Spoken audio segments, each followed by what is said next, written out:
오늘 첫 번째 뉴스는요? 네, 트럼프 대통령의 참모들이 북한에 대한 군사 옵션을 언급했습니다. 맥메스터 국가안보회의 보좌관이 대북 군사조치 준비를 거론했습니다. 제재나 외교적 수단과 함께 필요하다면 군사적 수단 준비도 정말 긴급하게 취할 수 있어야 합니다라는 이야기인데요. 또 렉스 틸러슨 국무장관도 외교적 노력이 실패하면 남은 건 군사 옵션이 될 거다라고 말했습니다. 미국이 점점 양측이 선행이 돼가고 있는데 북핵 초기에 대통령이 먼저 지르고 그리고 참모들이 수습하고 이런 건 반복됐었죠. 여러 차례. 그러면서 미국 언론도 비판을 굉장히 많이 했어요. 이 사안에 대해서. 합도 안 맞고 왔다 갔다 한다고.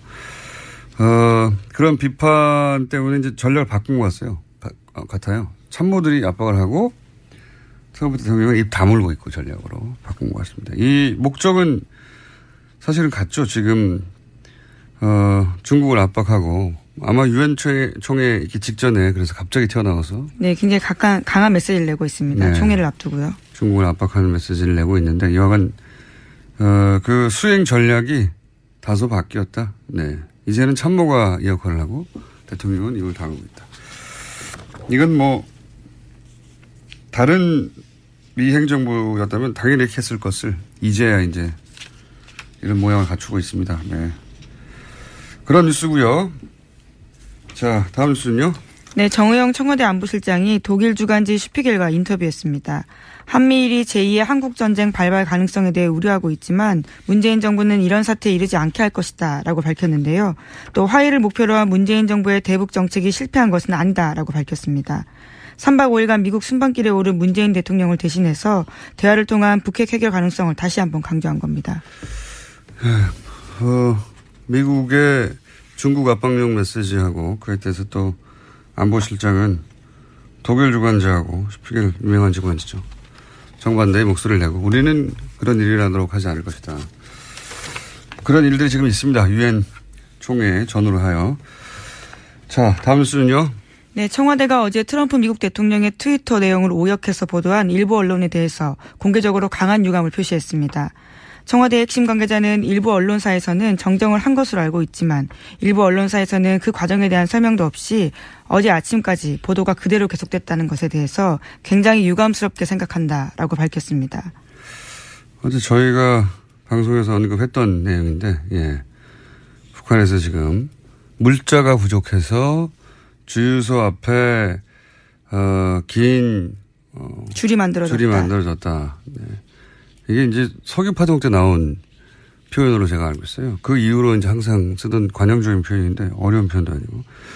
이걸 두고 이제 오역이면 실력이잖아요. 그냥 단순히. 예. 워싱턴 특파원이 이 정도로 오역할 정도는 잘 모르겠는데 하필 이 표현을 몰랐을 수도 있긴 하죠.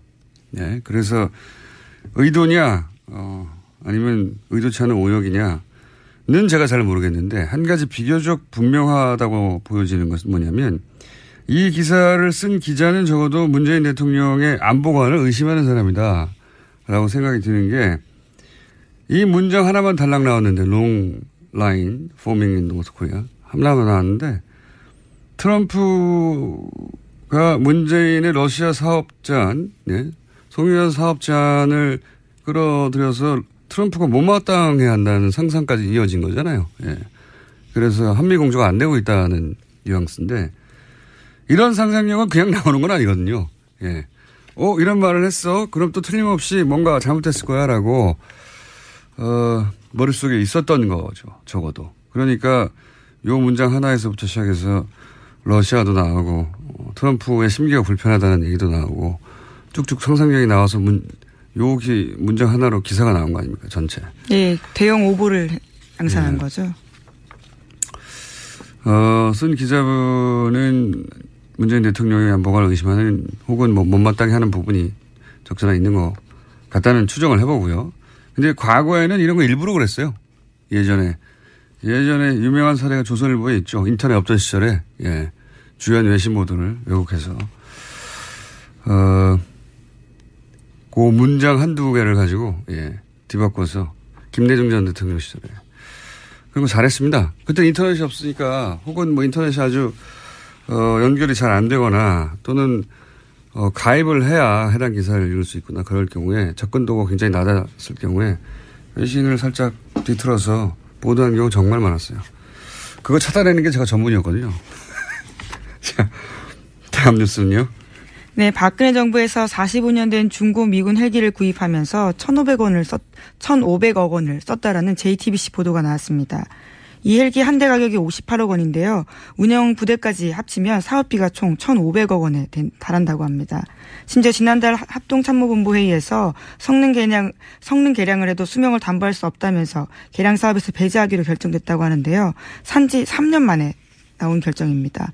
심지어 해당 헬기는 GPS가 연동된 항법 장치를 제거한 뒤 판매하면서 악천 후대와 해상 임무에는 투입되지 못하고 있을 정도로 노후한 기기라고 합니다. 이게 45년 된 거면 도입 기준으로 해서 한 70년대 무기거든요. 생각해 보면 이거 포니 자동차 돌아다닐 때예요. 이게 그런데 그 포니 자동차가 제네시스 만든 시절에 수입된 겁니다. 이게 말이 안 되지 않습니까? 네. 제네시스를 이미 개발해서 움직일 정도의 시대에 와가지고 포니 타라고 들이댄 거거든요. 안 사야 되는 거군요. 절대. 이거 모르고 샀겠어요? 근데 이제 당시 문서를 뒤져보니까 그 결정 과정의 핵심 라인에 국방장관이 있었다. 네, 그런 보도도 거죠? 있습니다. 당시 국방장관이 김관진 전 국가안보실장입니다. 이분 이름이 요즘 자꾸 나오고 있어요. 네, 여기저기서. 댓글 부대 정신교육도 시켰다는 데도 등장하지 않았습니까? 이분이? 네, 어제 더불어민주당 이철희 의원이 폭로한 사실인데요. 김광진 당시 국방장관이 2012년 대선 전에는 댓글 부대원들을 정신교육시키고 댓글 후에는 또 댓글 부대를 격려 방문했다라는 폭로했습니다. 자주 등장하고 있습니다. 이분 사드 기습배치와도 밀접한 관련이 있죠. 다른 거 다 떠나서는 이 사드 기습배치의 책임은 방산비리 차원에서 다룰 게 아니라 저는 반역죄로 처벌해야 된다. 왜냐하면은 지금 새 정부가 미국하고 중국 사이에 활용할 카드가 없어요. 예, 만약에 사드가 지금 배치지 않았다면 한미 관계 혹은 뭐 한중 관계 그리고 북핵 국면에서도 주요한 카드의 하나로 활용할 수 있겠죠. 지금 뭐 이미 배치돼 있으니까 임신이 아니냐 뭐 이런 얘기 그런 카드밖에 없거든요. 이 사드가 근데 로키드 마틴 사 거잖아요. 예. 이 사드 기습 배치와 관련한 책임이 드러나는 사람은 저는 반역죄로 처벌해야 된다. 단순히 방산비리가 아니라. 그리고 로키드 마틴 하면은 이 로비로 유명하죠. 세계 1위 회사이기도 하지만 로키드 마틴은 공화당, 민주당 가리지 않고 응원합니다. 예. 그리고 선거가 있으면 미국 본토에 50개 주가 있잖아요. 미국 본토에서 출마하는 모든 후보를 후보네요. 군수업체가 워낙 돈이 많다 보니까. 죽이지 않습니까? 예. 네. 모든 후보를 다 누가 될지 모르니까. 그리고 그 회사를 미국 전역에 뿌려놔요. 47개인가 8개 주에 회사가 있어요. 그러니까 모든 주의 이해관계를 만드는 겁니다. 죽이지 않습니까? 예. 이게 이제 로키드가 미 의회를 장악하는 방식인데 한국이 지난 10년간 보수 정권 시절에 전 세계에서 미국 무기 수입 1위 한 나라거든요. 그 무기 구입 의사 결정권자들을 로키드 마틴이 그랜뒀을 리가 없다라고 저는 생각이 들고 그 첫 번째 단초가 되는 어떤 뉴스가 아닌가 싶어요, 저는 이게. 예, 뭐 좋은 무기면 살 수도 있을 텐데요. 정말 이렇게 노후화된 무기를 사서 누가 탄다라고 생각했을 경우 굉장히 위험한 거고요. 또 세금 낭비가 이런 세금 낭비도 없습니다. 이 헬기가 심지어 2003년에 단종됐다는 거 아닙니까? 그렇죠. 이게 무슨 일입니까, 이게. 자, 그런 일이 있습니다. 저희가 미니가 또 하나 있기 때문에 블랙리스트 관련해서 또 추가 뉴스 있는 게 있는지 한번 체크하고. 네, 있습니다. 이명박 정부 시기에 국정원이 좌파 연예인 대응 TF를 만들었는데 MBC와 KBS에 관여했다는 바는 이미 말씀드린 바가 있습니다. 그런데 오늘 아침 보도를 보니까요. SBS에도 관여했다라는 건데요. 2010년 3월 국정원 TF에서는 SBS 쪽에다가 배우 김민선 씨의 출연 가능성을 원천 차단해달라고 요청했다고 합니다. 그러한 사실들을 보고해서 수뇌부에도 알렸다고 합니다. 여기서 국정원 TF는 지금 활동하고 있는 국정원 TF가 아니라 이제 연예인들을 퇴출시키는. 예, 블랙리스트를 작동시켰던 TF입니다. TF. 이명박 정부 시기예요. 거기서 이제 김선 씨를 원천 차단해달라고. 출연 가능성을 원천 차단해달라고 요청했고요. 오도 무섭네요. 원천 차단. 그래서 드라마국장과 총괄기획 CP가 캐스팅 배제를 약속했다라는 내용도 보고서에 담겨 있다고 합니다. SBS를 그냥 뒀을 리가 없죠. 예. 그러니까 모든 방송국, 뭐 케이블 텔레비전도 마찬가지였다고. 네, 엠넷에는 김재동 쇼 방영 연기를 요청했고 결과적으로 김재동 씨가 자진 하차했다고 합니다. 알겠습니다. 이분들이 그래도 소송을 당한 건 아니잖아요. 그 소송 리스트 같은 거, 이분들은 이제 블랙리스트고, 데스노트 같은 게 있을 것 같은데요. 왜 안 나오나 모르겠어요. 시간이 거의 다 됐는데, 잠깐 언급하고 넘어갈 사건 중에 하나가, 남경필 도지사 아들 마약건이 있죠. 네. 네, 어제 계속 실시간 검색 순위를 올라갔습니다. 네. 이 사법적 결과 수사기관과 사법부가 내릴 것이고, 제가 뉴스를 보면서 그 정치적 효과 부분만 얘기하자면, 최근 바른정당의 자강파들이 연속해서 타격을 입고 있지 않습니까? 정치적 입장 계속 축소되고 있는데, 사실 그 흐름은 황영철 의원까지 거슬러 올라가거든요. 그리고 왜냐하면 황영철 의원이 지금 한 자유한국당 혁신위의 류석춘 위원장 살생부에 올랐던 인물이에요. 네. 그리고 이제 다들 아시다시피 자강파의 대표적인 이혜훈 대표도 사퇴했고, 그리고 유승민, 자강파인 유승민 그리고 김무성 전 대표 대립이 있죠. 왜냐하면 유승민 대표가 비대위원장이 될 줄 알았는데 막아섰고, 그래서 나오는 아이디어가 뭐냐면 남경필 체제로 가자는 거였거든요. 그런데 이제 그 아이디어가 나온 지 며칠 만에 이제 이렇게 그 아이디어도 물 건너가게 생겼죠.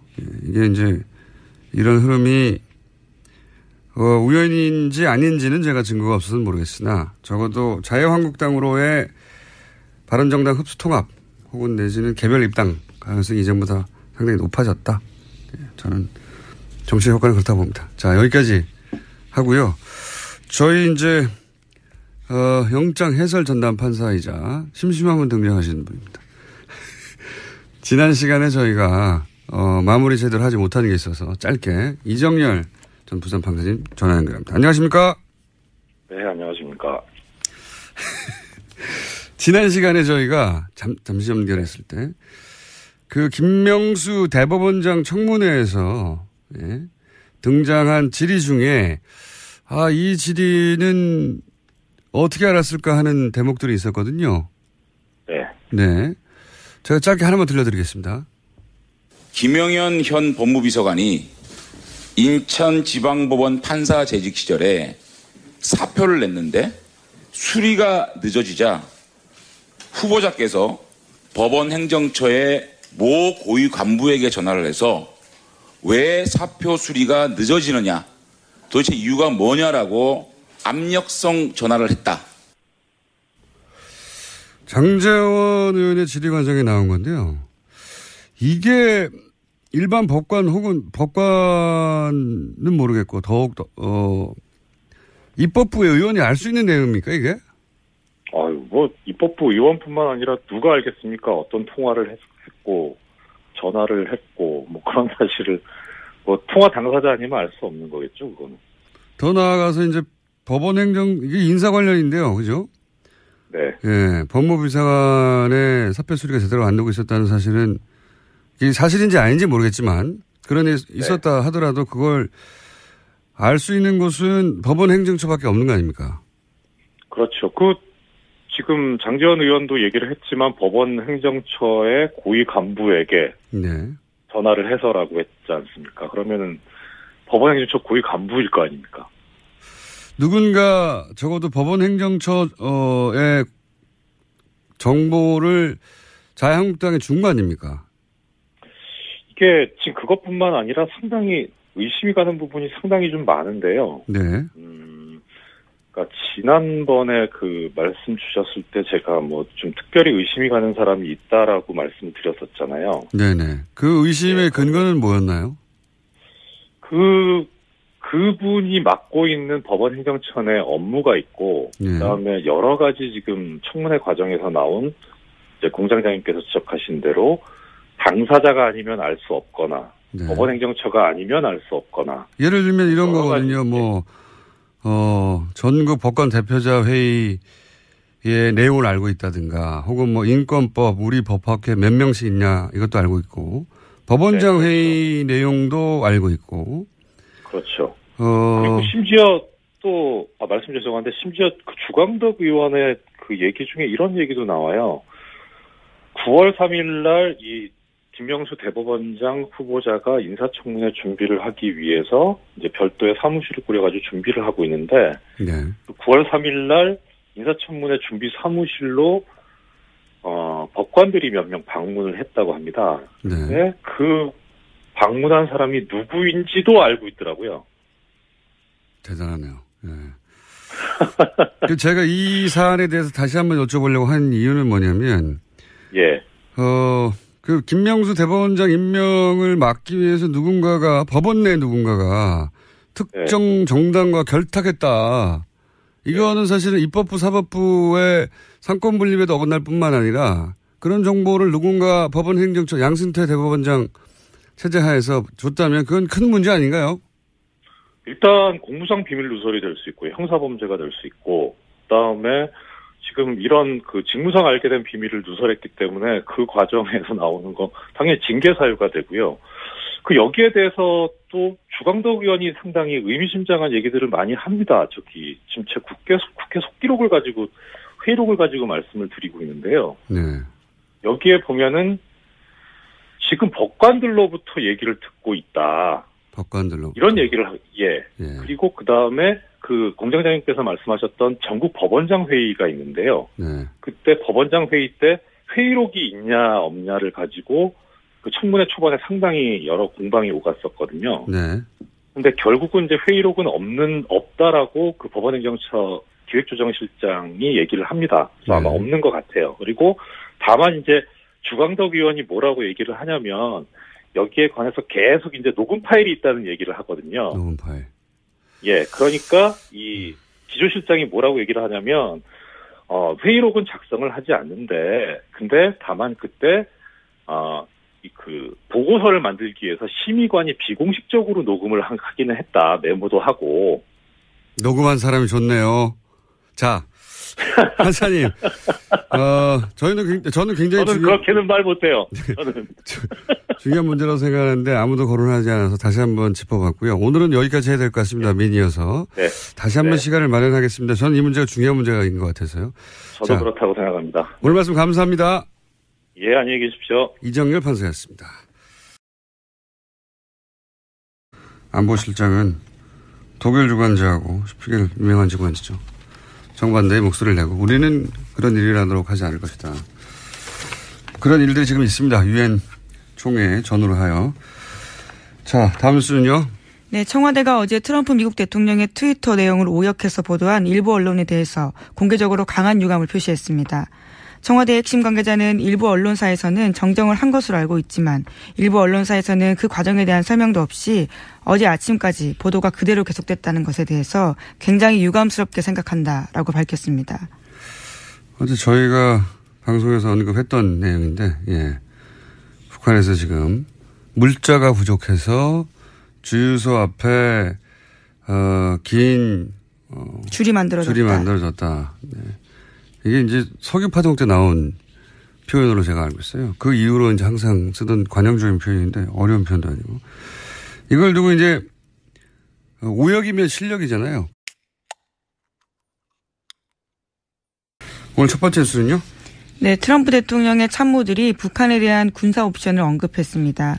맥메스터 국가안보회의 보좌관이 대북 군사조치 준비를 거론했습니다. 제재나 외교적 수단과 함께 필요하다면 군사적 수단 준비도 정말 긴급하게 취할 수 있어야 합니다라는 이야기인데요. 또 렉스 틸러슨 국무장관도 외교적 노력이 실패하면 남은 건 군사 옵션이 될 거다라고 말했습니다. 미국이 점점 양측에 선행이 돼가고 있는데 북핵 초기에 대통령이 먼저 지르고 그리고 참모들이 수습하고 이런 건 반복됐었죠. 여러 차례. 그러면서 미국 언론도 비판을 굉장히 많이 했어요. 이 사안에 대해서. 합도 안 맞고 왔다 갔다 한다고. 그런 비판 때문에 이제 전략을 바꾼 것 같아요. 참모들이 압박을 하고 트럼프 대통령은 입 다물고 있고 전략으로 바꾼 것 같습니다. 이 목적은 사실은 같죠. 지금 요 문장 하나에서부터 시작해서 러시아도 나오고 트럼프의 심기가 불편하다는 얘기도 나오고 쭉쭉 상상력이 나와서 문장 하나로 기사가 나온 거 아닙니까? 전체. 예, 대형 오보를 양산한 네. 거죠. 쓴 기자분은 문재인 대통령의 안보관을 의심하는 혹은 뭐 못마땅해 하는 부분이 적잖아 있는 것 같다는 추정을 해보고요. 근데 과거에는 이런 거 일부러 그랬어요. 예전에 유명한 사례가 조선일보에 있죠. 인터넷 없던 시절에, 예.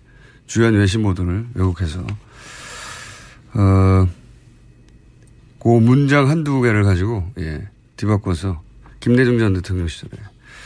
그리고 잘했습니다. 그때 인터넷이 없으니까, 혹은 뭐 인터넷이 아주, 연결이 잘 안 되거나, 또는, 가입을 해야 해당 기사를 읽을 수 있구나. 그럴 경우에, 접근도가 굉장히 낮았을 경우에, 외신을 살짝 뒤틀어서, 보도한 경우 정말 많았어요. 그거 찾아내는 게 제가 전문이었거든요. 그냥 단순히. 예. 워싱턴 특파원이 이 정도로 오역할 정도는 잘 모르겠는데 하필 이 표현을 몰랐을 수도 있긴 하죠. 예. 그래서 의도냐 아니면 의도치 않은 오역이냐는 제가 잘 모르겠는데 한 가지 비교적 분명하다고 보여지는 것은 뭐냐면 이 기사를 쓴 기자는 적어도 문재인 대통령의 안보관을 의심하는 사람이다. 라고 생각이 드는 게 이 문장 하나만 달랑 나왔는데 long line forming in North Korea 하나만 나왔는데 트럼프가 문재인의 러시아 사업잔 송유한 사업잔을 끌어들여서 트럼프가 못마땅해 한다는 상상까지 이어진 거잖아요. 예. 그래서 한미공조가 안 되고 있다는 뉘앙스인데 이런 상상력은 그냥 나오는 건 아니거든요. 예. 이런 말을 했어. 그럼 또 틀림없이 뭔가 잘못했을 거야. 라고, 머릿속에 있었던 거죠. 적어도. 그러니까, 중국을 압박하고 아마 유엔 총회 있기 직전에 그래서 갑자기 튀어나와서. 네, 굉장히 강한 메시지를 내고 있습니다. 네. 총회를 앞두고요. 중국을 압박하는 메시지를 내고 있는데 이와간, 그 수행 전략이 다소 바뀌었다. 네. 이제는 참모가 이 역할을 하고 대통령은 이걸 다루고 있다. 이건 뭐 다른 미 행정부였다면 당연히 이렇게 했을 것을 이제야 이제 이런 모양을 갖추고 있습니다. 네. 그런 뉴스고요. 자, 다음 뉴스는요. 네, 정의용 청와대 안보실장이 독일 주간지 슈피겔과 인터뷰했습니다. 한미일이 제2의 한국전쟁 발발 가능성에 대해 우려하고 있지만 문재인 정부는 이런 사태에 이르지 않게 할 것이다 라고 밝혔는데요. 또 화해를 목표로 한 문재인 정부의 대북 정책이 실패한 것은 아니다 라고 밝혔습니다. 3박 5일간 미국 순방길에 오른 문재인 대통령을 대신해서 대화를 통한 북핵 해결 가능성을 다시 한번 강조한 겁니다. 미국의 중국 압박용 메시지하고 그에 대해서 또